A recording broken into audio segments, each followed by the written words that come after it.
I promise to pay when I get a job. Desperate mother asks the millionaire for milk for her daughter. Before the story begins, drop a comment below letting me know where you're watching from. I love seeing how far these love stories are reaching. And if you're into heart-touching stories about true love, resilience, and new beginnings, make sure to subscribe to the channel. That helps me a lot to keep bringing you content that speaks to the soul. The snow battered the streets of Chicago that quiet dawn, as if the city itself was weeping in silence. The wind cut through skin like invisible blades, and the overcast sky seemed to weigh on the shoulders of anyone still awake. Amid this frozen scene, a woman hurried along, hunched beneath a coat far too thin for the cold. Eliza Monroe was 27. With the worn-out face of someone who no longer counted the days, only survived them. Her pale skin was dotted with faint freckles and chapped from the cold.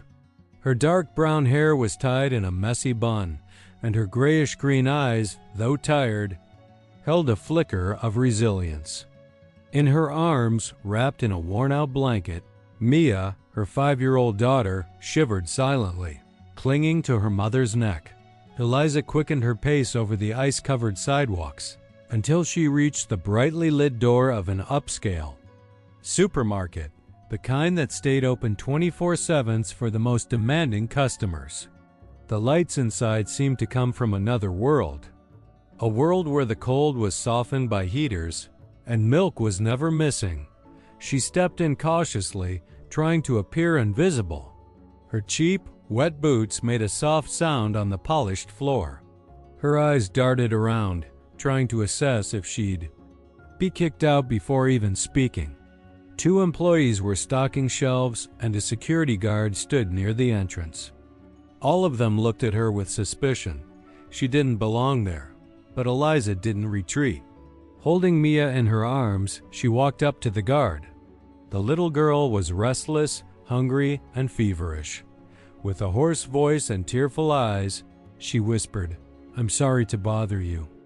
I don't have any money. I just need a small bottle of milk for her. I'll clean the floor, the bathroom, whatever it takes. Just please." The guard, visibly uncomfortable, looked her up and down. He was about to say no, like he always did. Rules were rules. But before he could utter a word, the earpiece crackled. Grant Whitlow's voice came through, cold and firm. "Don't send her away." Grant, 34, was watching everything from a dark room in his glass-walled penthouse, high above the city. It was late, but he was awake, as always. Tall, fair-skinned, with a piercing gaze, he wore a black shirt with the collar slightly undone. His dark blonde hair was wavy and neatly trimmed, falling stylishly over his forehead.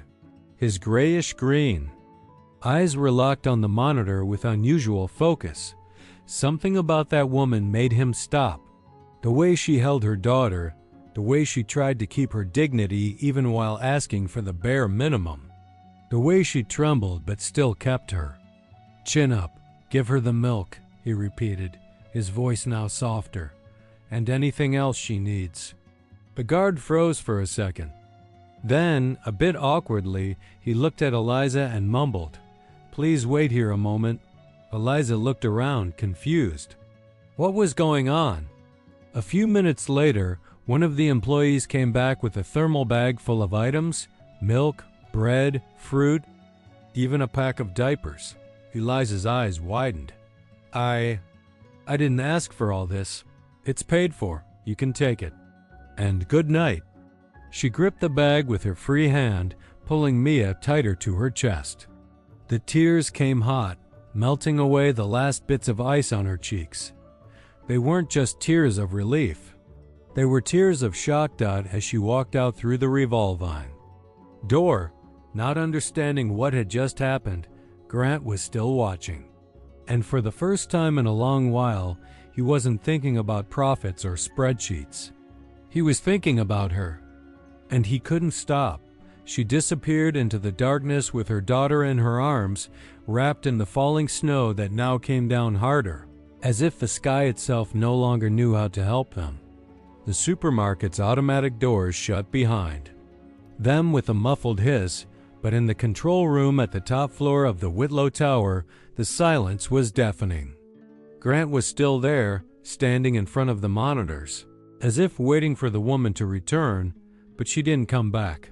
The digital clock beside the screen read 3:14 a.m. Grant hadn't noticed time slipping by. He only realized it when the system alarm quietly flashed, reminding him he had missed 2 international virtual meetings and 3 calls from his personal assistant. Yet nothing could pull him away from that image. Eliza's pale face, her child asleep against her chest, those eyes that cried for help without begging. And that sentence, "I just need some milk. I'll clean whatever you need." The words still echoed. He tried to push them away like he did with everything that shook his balance. But this time, he couldn't. He stood up abruptly, opened the window overlooking the frozen lake, and took a deep breath, as if the biting air could calm whatever was stirring inside him. But the image was still there. That woman had affected him, and it infuriated him. Grant Whitlow was the kind of man who took pride in not being shaken by sad stories. At 34, he had been called ruthless, calculating, even cruel. He never cared about what people said. He'd grown up learning that vulnerability was a sentence, and he had promised himself long ago he would never depend on anyone again. He would never care about what he couldn't control. And yet, here he was, standing in the middle of the night, hands trembling and heart unsettled. Because of a stranger. He replayed the footage, watched the scene again, this time pausing slowly, frame by frame. The way Eliza kept her chin lifted, the way she shielded her daughter with her own body, how she declined the extra products that were handed to her. She wasn't trying to take advantage of anything. She just wanted milk. Grant bit his lower lip, frustrated with himself. He closed his eyes for a moment, and the memory hit like a punch. Him at 10 years old, sitting in the back seat of the car as his father ignored a woman with a hungry child. On the sidewalk. Don't look at those people, Grant. They make bad choices, and they pay for them. Back then, he believed it. But now it was different. He walked over to the internal intercom and pressed the button firmly. The sleepy voice of the supermarket security guard answered on the other end. "Mr. Whitlow? The woman who came in earlier with a child. Did you get her name?" No, sir. She just said she needed milk. She seemed desperate, but polite. I got the feeling she didn't want to ask, but had no other choice." "Check the external cameras. I want to know where she went, who she talked to. See if she came on foot. I want everything." "Of course, sir, but do you want me to contact social services?" "No." The answer was sharp, immediate. "Just find her, and don't scare her." The line was silent for a few seconds. The guard, though used to odd requests from the boss, had never heard him speak like that. There was urgency. And something else. Something that sounded like unrest. After ending the call, Grant returned to the armchair, but didn't sit. He ran his hands through his hair, then over his face. Deep down, he knew this wasn't just about charity. He wasn't naive enough to pretend. What he felt was personal. Eliza had touched a blind spot, a place he thought was buried beneath years of indifference. Something about her stirred old questions, the kind of questions men like him didn't have time or courage to ask. Why now? He murmured to himself, why her? But there was no answer. That morning, with the sky still gray and the ground coated in a thin crust of ice, Grant summoned his personal assistant, David, for an urgent meeting without explaining why. On the way to the office, inside a black, armored car, he stared out the window as if he might see her again, appearing between the falling snowflakes. "I want you to track a woman," he said upon entering the glass-walled office on the 27th floor. White, early 20s, dark brown hair, slim. She had a small child. Came into the Jefferson supermarket between 2 and 3 in the morning. David frowned. It was rare for his boss to ask for something like this. Do you have a name? Any reference? No, but she held that little girl like she was holding her whole life. She didn't ask for money. She asked for milk. David nodded, composed. But deep down, he was just as intrigued as anyone who knew Grant. Hours later, Grant was still alone, staring at the frozen frame on the screen. Eliza leaving the supermarket, the bag in one hand, her daughter in the other, her eyes on the ground as if she no longer wanted to be noticed by anyone. But he noticed. And for some reason he still didn't understand, he couldn't stop thinking about her. That image haunted him. Even after hours, days, meetings, and phone calls, Eliza Monroe's silhouette disappearing into the snow with her daughter in her arms remained etched, somewhere between Grant Whitlow's chest and throat. He kept trying to convince himself it was just another act of compassion, something one-off, and he'd done his part. But every time he closed his eyes, it was her face he saw, that restrained gaze, her firm voice despite the plea, the way she refused charity even in the cruelest cold. That wasn't normal. And he wasn't the kind of man who acted on impulse, but he was acting. 3 days after the incident, Grant received the discreetly gathered information he had requested. Her name was Eliza Monroe. She was 27, had been living in temporary shelters since losing her job as a nanny at a boutique hotel that shut down during the pandemic. No criminal record, no addictions, no close family. Just a small daughter, Mia, and a history of silence between one fall and the next. Grant read the entire report standing in his penthouse office, the gray sky and frozen Lake Michigan visible beyond the glass windows. When he finished, he stood still for several seconds, as if needing to convince himself of what he was about to do. He picked up his phone. David, come up here. I need you to deliver something in person. Half an hour later, his assistant walked into the room with steady but cautious steps. Grant looked at him with his usual unreadable expression, but his voice was lower than normal. I want you to find Eliza and offer her a job. David stared at him, puzzled. At which store in the chain, sir? Grant closed the folder, shoved his hands into his pockets, and replied without blinking. At my house. There was a long pause. Sorry, sir, your house? She needs work. I need someone trustworthy to keep the inner wing in order. Don't tell her it was me who asked. Just say it's an opportunity, and that she can bring her daughter. David hesitated for a second, then nodded. Double quotes, yes, sir. Today. On the other side of the city, the wind was blowing hard again when Eliza left the shelter. Mia was coughing softly in her arms, wrapped in a sweater borrowed from a volunteer. The clothes were clean, but her pride was more worn than ever. Life kept pushing her against invisible walls. She searched for work every day. What wasn't lacking was judgment. Hair tied with a stationary rubber band, deep under-eye circles, a child always by her side. No one wanted to hire a woman whose resume had been erased by survival.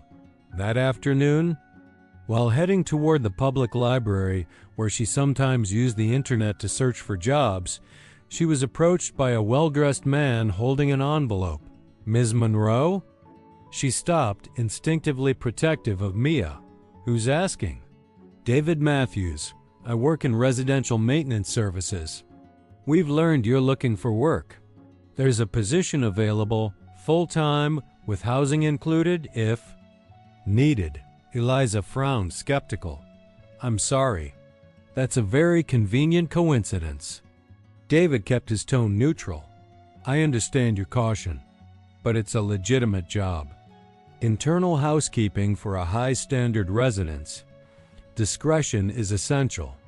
Bi-weekly pay, benefits, room for your daughter. You can start on a trial basis. She. looked at the envelope in his hands. Inside was the address and a printed page titled, "Internal Maintenance Assistant, Private Residence." No mention of Grant, no logo, just instructions. Clear, professional. "I don't want favors," she said, looking him in the eyes. "I'm only saying yes because I need it, but I want to work." "That's all," David nodded. "That's exactly why you were chosen." The next day, Eliza arrived at the address listed, one of Chicago's wealthiest neighborhoods. An automatic iron gate opened to reveal a modern mansion, clean-lined, almost entirely made of glass and concrete. The architecture was cold, quiet, like the owner. Upon entering, she was greeted by a staff member who led her to the back of the house, where there was a narrow corridor, a cleaning supply closet, and a simple but tidy room with a bed, a crib, and a small window facing the garden. "You and your daughter will stay here. The boss doesn't like noise, but he values discretion and efficiency. He doesn't interact much. Do your job and everything will be fine." Eliza nodded. She thanked her. She settled Mia into the crib and headed to the kitchen, where supplies awaited. She started working immediately, mopping floors, organizing cabinets, cleaning the front hall with meticulous care. Every movement reminded her, this wasn't a gift, it was a chance. And she wouldn't mess it up. What she didn't know was that she was being watched from upstairs behind a smoked glass partition. Grant was watching. In a dark suit, arms crossed, face unreadable, he observed Elisa move through the house with focus, without complaint. Without glancing around, she had no idea he was there. And that's what kept him still. She challenged him, not with words, but with how she insisted on keeping her dignity intact, how she refused to be a victim, how she cleaned with more care than anyone he had ever hired before. Grant clenched his jaw, as if fighting an impulse even he couldn't fully understand. What had started as an act of aid was now turning into something more dangerous. She was inside his house, inside his field of vision, and more than that, inside something he thought had long been buried, the desire to feel something. And for the first time, he asked himself, was it she who walked into my life? Or did I build a door just to watch her walk through it? The first week passed. Without many words, Eliza carried out every task with quiet precision, always present, never intrusive. Mia, little by little, began to open up. She played in the glass-walled garden with makeshift toys Eliza crafted from forgotten pantry items. The house, once cloaked in a tomb-like silence, now echoed with gentle sounds, muffled laughter from a child, soft footsteps in the hallway, the subtle hiss of the kettle at dawn. Grant noticed it all. From the second floor, hidden behind opaque glass panels, he watched more than he should have. At first, it wasn't intentional. He just noticed. Then, he began to wait.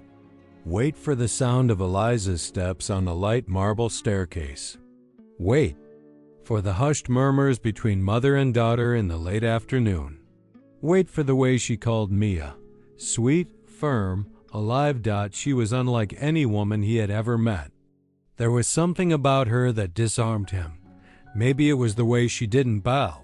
Despite having come from almost nothing, she didn't fawn over anyone, didn't overstate her gratitude. She simply did what had to be done with dignity. Night, a storm swept over Chicago. Rain fell hard against the mansion's windows, thunder shook the glass, and motion sensors lit up as drops beat against the panes. Grant was in his reading room, sleeves rolled up, hair slightly tousled by, the damp air creeping in through the partially open balcony door. He wasn't expecting anyone, but then he heard a sound behind him. He turned. Eliza stood in the doorway, a bucket in her hands. She had just mopped up water leaking from outside. Her dark brown hair was wet, clinging to her neck and temples. Her gray cotton shirt clung to her slim frame, and her eyes shimmered for a brief second when she saw him, standing there, staring at her as if time had stopped. She hesitated. So did he. For a few seconds, they just looked at each other. No words. Just held breath, the rain pounding in the background, the scent of wet earth creeping through the cracks. She was the first to look away, as if she'd made a mistake. "I'm sorry. I didn't know you were in here. I saw the door open and thought maybe there was a leak." Her voice was soft, almost apologetic. Grant took a moment to respond. He was tense, like that simple moment required more courage than all the boardroom deals he'd made that day. Double quotes, no. "It's fine," he said at last. "Thanks for checking." Eliza nodded and turned to leave. But before she could step out, he spoke again, quieter this time. "Are you okay?" She stopped. It wasn't a routine question. It was personal.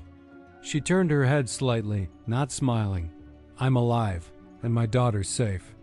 That's more than I've had in a long time." Then she was gone. Grant stood frozen. Her words echoed inside him like a confession and an accusation. He ran a hand through his hair, then sat down slowly. His chest tightened with something he didn't want to name. Couldn't name. The next morning, Eliza resumed her duties with the same quiet precision as if nothing had happened. But Grant wasn't the same anymore. He began avoiding her, gave instructions through the housekeeper, locked himself in endless meetings, made up last-minute business trips because he was feeling something, and that was dangerous. He couldn't fall in love. Not with her. Not now. She was the kind of woman who could pierce through armor with a single glance, and he had spent a lifetime building his out of pain, silence, and absolute control. If he let this grow, he would lose everything he thought he still had under control.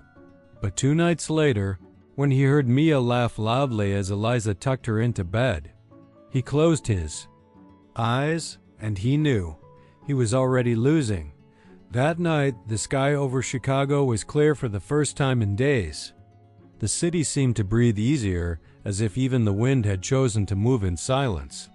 Inside the mansion of glass and concrete, the atmosphere had shifted too. Less rigid, less cold. A soft breeze slipped in through the open balcony, and a warm amber glow from a corner lamp cast gentle shadows across the elegant, minimalist furniture. Eliza sat on the sofa, Mia asleep in her lap. The child's peaceful face contrasted with the fatigue gathered in her mother's eyes. Eliza stroked her daughter's fine hair with a mechanical, yet deeply tender motion. Grant, once again, watched from a distance. But this time, he didn't resist. He walked over slowly, wearing a black cotton shirt with the sleeves rolled up, his hair slightly tousled as if he'd abandoned the usual formality of the day. In his hands, 2 wine glasses and a bottle of red, French, expensive, reserved for important guests. But something in him wanted to share it with her. "Eliza," he called softly, almost like asking permission in his own home. "Would you like some?" She looked up, surprised, glanced at her daughter sleeping in her lap, then at him, and nodded with a slight tilt of her head. "Just a little. I don't usually drink when she's near." "I promise we won't forget anything," he said with a faint smile, handing her the glass. Mia was gently settled on the sofa, covered with a soft blanket. Eliza sat up straighter, her shoulders tight, as if bracing herself against any sudden shift. Grant poured the wine and sat nearby, still respecting a safe distance. For a few minutes, they said nothing. They simply clinked glasses with a soft touch, and the silence between them wasn't awkward. It was charged, full of things that didn't quite fit into words. "She looks peaceful," he said, glancing at Mia. "Yeah, when she sleeps. It's like nothing we've been through ever happened."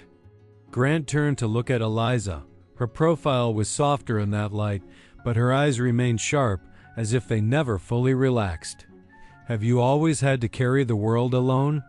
She gave a short, embarrassed laugh, staring into her wine. Before answering, since I was 18. My parents died in a car crash, and I took care of my grandma. Then Mia came, and there was no room left. Not for dreams, not for falling. Grant didn't respond. Her words struck deeper than he expected. And you? She asked, locking eyes with him for the first time in minutes. What made you shut down like this? He took a deep breath, looking away briefly. Maybe because opening up never got me anywhere. I grew up in a house where appearances meant everything. Practiced smiles, bulletproof reputations. When my mom had a breakdown in front of my dad's board members, she was sent to a clinic, banned from seeing me, and I learned that staying silent was safer. Eliza looked at him with gentleness. Not pity, just understanding. That sounds more like loneliness than safety. Grant let out a quiet, bitter laugh. Yeah, maybe it is. The air between them changed. Thicker now, heavier. Their eyes met and didn't look away this time. She sat there with her hair simply tied back, face bare, dressed in an old sweatshirt, and never looked more beautiful to him. He was sitting in front of her with no defenses, no invisible armor, just a man who, despite himself, was starting to feel their faces moved closer. Slowly, as if each second was being bargained for, eyes no longer blinked. The air grew heavy. Breaths grew short.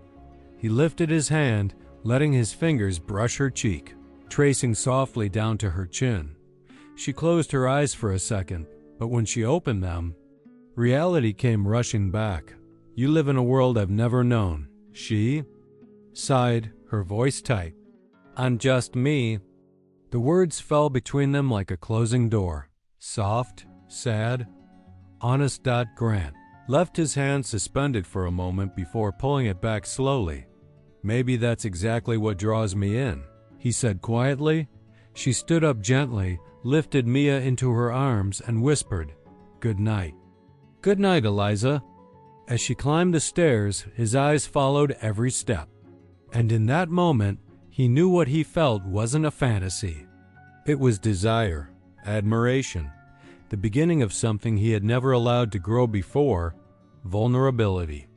With someone real, but he also knew he was doomed to fight it, and the kiss that never happened. Hurt more than if it had, and been taken away. The mansion shimmered like a glass palace that Friday night. The charity event hosted by Grant Whitlow had drawn in CEOs, politicians, investors, and socialites in flawless attire. Amber lights warmed the main hall, crystal glasses sparkled in passing hands, and waiters moved like shadows with trays of delicate hors d'oeuvres. A piano played softly in the background, filling the air with an elegant chill. Eliza didn't want to be there. She had insisted on staying behind the scenes, helping tidy the outdoor area with the rest of the staff. But one of the coordinators called her at the last minute, said the buffet needed support and she was always discreet and presentable. The compliment came as a command, and as always, she obeyed. She wore a simple black dress of light fabric, borrowed from one of the maids.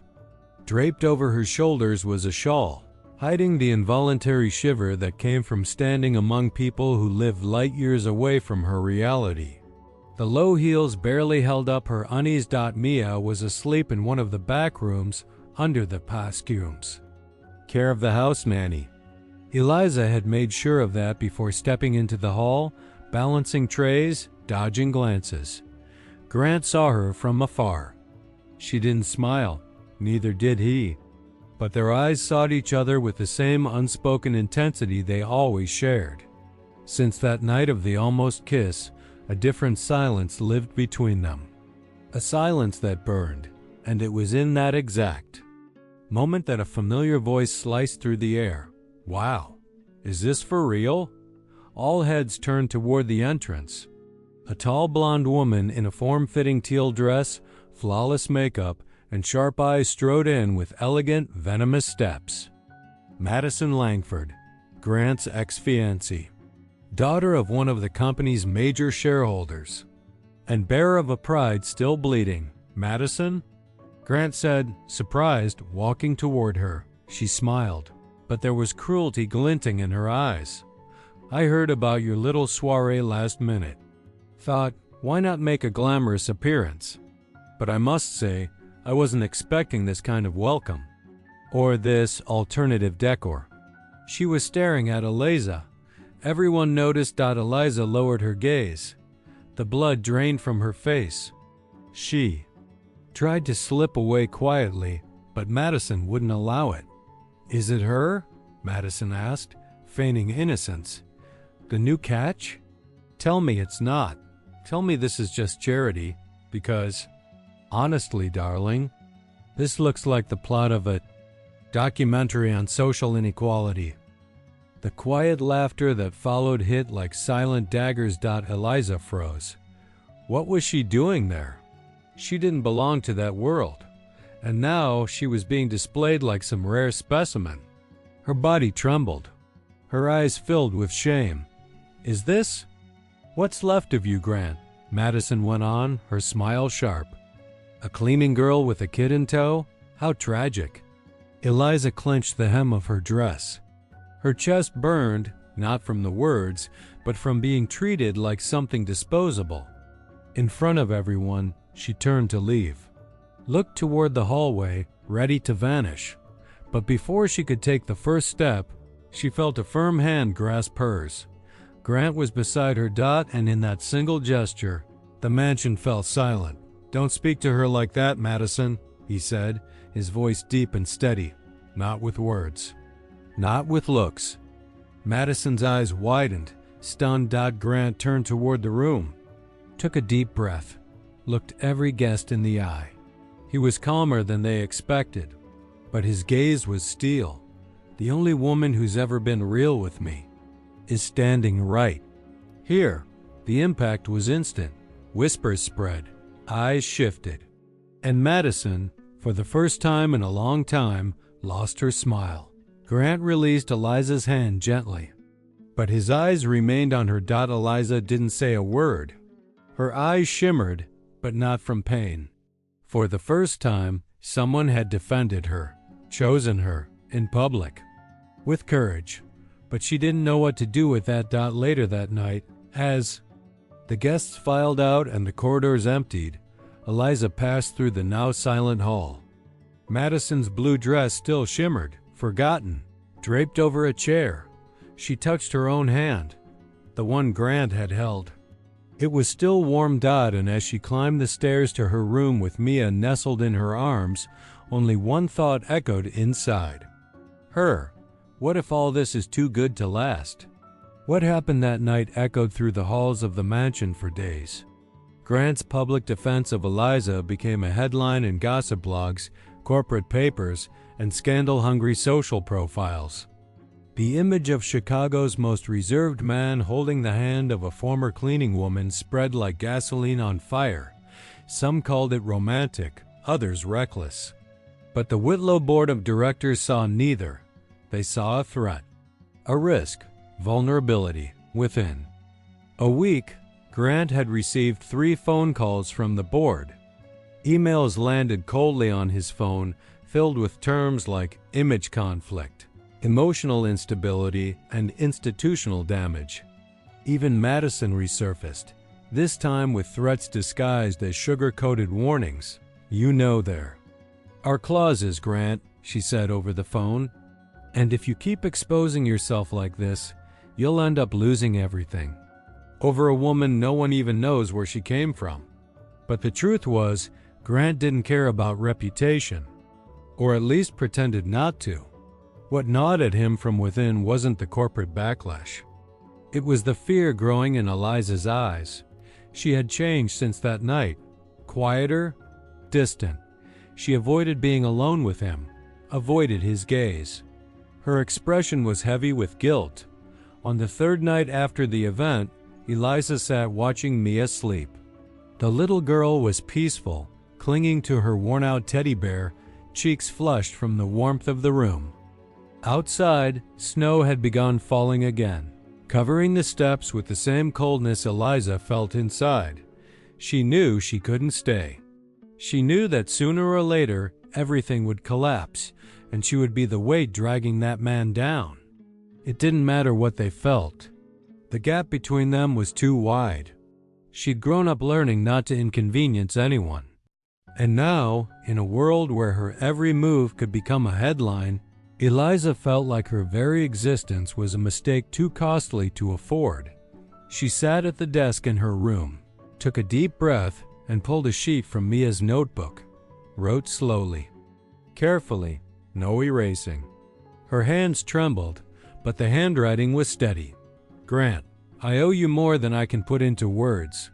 But I can't be the reason you lose everything you've built. Your world rejects me every day, even when you try to. Hold it back with your bare hands. And mine is something you'll never truly understand. So I need to leave it before you follow me in. Take care of your freedom. Your name. Your peace. Thank you for making me feel human again. Eliza. She folded the letter carefully, kissed Mia on the forehead, grabbed the small backpack with her lightest clothes, and left without a sound. She descended the service stairs, crossed the quiet kitchen, and stopped only once at the entrance to the library, where she'd often heard Grant's steady footsteps. That night, it was empty. She opened the front door gently.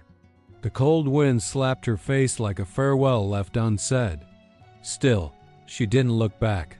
She vanished into the darkness with her daughter in her arms. And by morning, the snow had already erased her tracks. Grant woke the next day with a strange feeling of absence. The house was quieter than usual. No soft footsteps. No muffled giggles from Mia. No presence. He called out for her. Once, twice. Nothing. He went to the guest room. The bed, made. The crib, empty. The closet, half open, only one hanger left. And on the desk, neatly folded, the note. He read it once. Then again. But couldn't finish the third time. The paper slipped from his hands. He hadn't lost a reputation or shareholders' trust. He had lost what he was only just beginning to recognize. Peace, in the shape of a woman. Eliza had taken Mia. But unknowingly, she had also taken the only part of Grant's heart still capable of feeling, Eliza's absence. Turned the mansion into a glass tomb.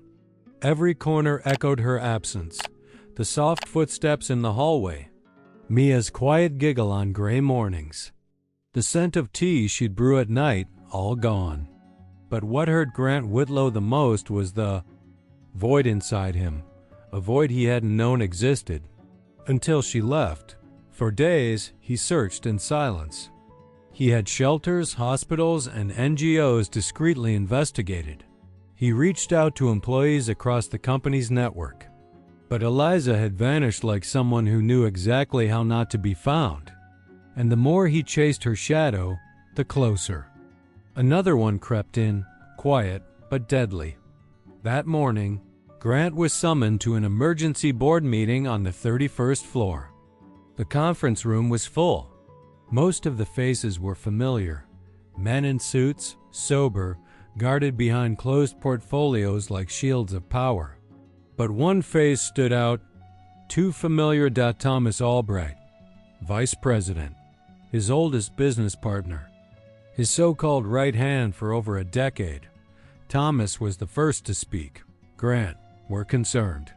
In recent weeks, your behavior has drawn media attention and caused unrest among shareholders. Your involvement with a lower-tier employee, someone with no formal education or proper social background, has compromised the company's image. Grant kept his expression composed, but inside, his blood boiled. She wasn't my employee. She was my guest. And the only person I've trusted in years. A ripple of discomfort spread across the table. Thomas opened a folder. He slid papers forward, calmly, like a man who knew he'd already won.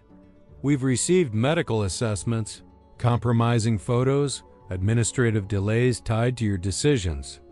The board has voted and there's a motion for temporary suspension. Grant picked up one of the documents. Read it. The stamp was fake. The signature, forged.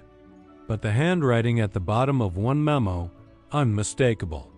Thomas's. The blow landed like a punch to the gut. You forged this, he whispered. Thomas didn't flinch. You put yourself in this position, Grant. I simply protected what you were willing to destroy over ... feelings. The word feelings came out like venom. Grant stood slowly, eyes scanning every face in the room. People who used stability as a euphemism for fear. People who feared love more than scandal. If loving someone real is weakness ... he said, voice heavy but steady, then I guess I've never been strong. He turned to leave, then stopped at the door. But maybe being weak is the only way to be human. And I won't apologize for being one anymore. He left the room without looking back. In the elevator, alone, rage finally slipped out in silence. Not just for Eliza, but for every year he spent obeying a system that punished the real and rewarded the convenient. In the garage, he got into the car with trembling hands. Typed into the GPS the address of the old shelter on the south side. The last place anyone had seen Eliza. It didn't matter who tried to bring him down. It didn't matter what he'd lose, because now he knew what truly mattered was what he let go of out of fear, and there was still one thing left he could do: fight for her. Snow fell slowly that Sunday afternoon, as if time itself had slowed down, careful not to disturb the ending of something that still pulsed between silence and regret. Grant walked with steady steps along the narrow sidewalks of the working class West Side neighborhood of Chicago, his dark overcoat stark against the white surroundings. The scarf hung loosely. His face was exposed to the biting wind, but he didn't care. For the first time in a long time, the cold outside was nothing compared to the emptiness within. He had retraced her path for days. Shelters, parks, public libraries. He listened to stories, received guarded stares, evasive answers. Until that morning when a clerk at a tiny corner market recognized him from TV and said, "If you're looking for that girl with a little kid, she's wiping tables at the cafe down the block, 3 streets over." He didn't thank him. He just ran. Now, standing in front of the fogged-up window of a modest cafe, Grant saw her. Through the glass, Eliza stood with her back to him, calmly wiping a table. She wore the same old coat from the day he met her. Her hair was tied up clumsily, and her face looked thinner. Mia sat near the counter, coloring, unaware of the emotional storm building in the room. Grant walked in. The bell above the door rang, and Eliza turned slowly, expecting another customer. When her eyes met his, the cloth slipped from her hand. "She froze, Grant?" she whispered, not trusting what she saw. He didn't answer. He just walked toward her, slow and steady, gaze unwavering. The cafe quieted. Customers turned. Waiters exchanged glances. But Grant noticed none of it. Only her. When he stopped in front of her, his eyes shimmered, not from weakness, but from truth. "You ran thinking you'd save me," he said, voice tight. "But you were the one who saved me. From myself." Eliza's chest tightened. His words cracked open all the wounds she had sealed with pride, with fear, with love. Her eyes filled without warning. All the tears she'd kept inside finally allowed to fall. "I thought I was doing the right thing," she murmured. "I didn't want to be the woman who ruined your life." And then Grant knelt. There, on the cold, stained cafe floor, in front of everyone. And the only woman who mattered. "You were the only right thing to happen to me in a long time, Eliza. And if it costs me everything, then it was worth it." She covered her mouth, crying in silence, as if still resisting the possibility of being loved, truly, fully. Mia looked up, then ran to her mother, wrapping her arms around her legs, not understanding it all, but sensing something important was happening. Grant rose slowly, stood in front of Eliza. He didn't ask permission, didn't force anything. He just looked at her with the weight of someone who finally understood.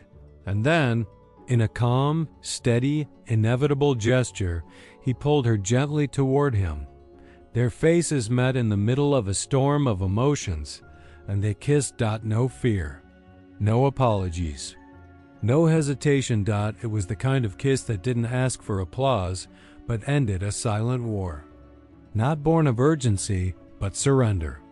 A kiss that said everything they'd never managed to say: I'm here, and I'm not leaving. When they pulled apart, her eyes still glistened. Why did you come looking for me? She whispered. He brushed a tear from her cheek with his thumb softly. Because the only place I've ever found peace was beside you. She closed her eyes as if receiving an invisible shelter. In that humble cafe, between worn-out walls, chipped mugs, and a faded floor, they found each other truly for the first time, and for once, the world around them felt silent. Months had passed since that cold afternoon at the cafe. Snow had given way to a shy spring, and with it came quiet but profound changes in the lives of Eliza, Grant, and Mia. What had once been doubt became routine. What was once fear now lived as courage. And what once seemed impossible had become home. Eliza walked the halls of Mount Sinai Hospital's nursing center with steady steps and bright eyes. She wore a freshly pressed white uniform, her hair in a simple bun, and in her chest pocket a name badge with her name embroidered in neat letters. She'd finished her course with honors and had been invited to stay as a pediatric nursing assistant. As her shift ended that afternoon, she was greeted by Mia, who ran into her arms with a backpack on her shoulders and a drawing in her hands. Look, Mommy, I drew our house. Eliza knelt and looked at the paper, her eyes filling with tears. The house in the drawing was simple, with colorful windows, a tree beside it, and 3 figures holding hands, her, Mia, and Grant. Above them, the sun was smiling. You drew us happy, Eliza said, voice cracking. Because we are, Mia replied. At that moment, Grant's black car pulled up to the curb. He stepped out unhurriedly, wearing a light suit, no tie. His hair a little longer, his beard a bit unkempt, and his eyes, though still intense, no longer carried the weight of a lonely soul. May I take you 2 home? He asked with a quiet smile. You may, Eliza smiled back, but we're already home. That same month, the new Whitlow Institute for Women and Children was inaugurated inside the former administrative building of the holding company. No more cold walls and impersonal offices. Now there were safe spaces, therapy rooms, daycare centers, skills workshops, and dorms for single mothers who needed a fresh start. Grant had used part of the company's capital to fund the project. He cut ties with former allies, endured backlash from the corporate elite, but never backed down. For the first time, he wasn't fighting for power. He was fighting for meaning. At the entrance, a bronze plaque shone in the sunlight, engraved with a simple line in bold letters. It all started with a glass of milk. Eliza stood before the plaque on the day of the inauguration, Mia at her side and Grant holding her hand quietly. They'll never know what this really cost, she whispered. Maybe not, Grant said, but I do, and I'd do it all again. She looked at him, eyes full, no words needed. She simply leaned her head against his shoulder, while Mia played in the garden with the other children, free, light, joyful. Their story wasn't made of fairy tales. It was made of stumbles, hard choices, and wounds without clean explanations. But it was also made of real love, the kind that can't be bought, measured, or justified, because in the end, it wasn't a grand gesture that changed everything. It was the love of a woman who had nothing except dignity, and a man who had everything except the ability to love. Until he met her. So, what did you think of this story? Leave your rating from 0 to 10 in the comments. I'd really love to know how this journey touched your heart. If you enjoyed it, like the video, share it with someone who needs to hear this message, and subscribe to the channel so you won't miss the next stories. And before you go, I've picked another emotional story that might move you even more deeply. I'll be waiting for you there.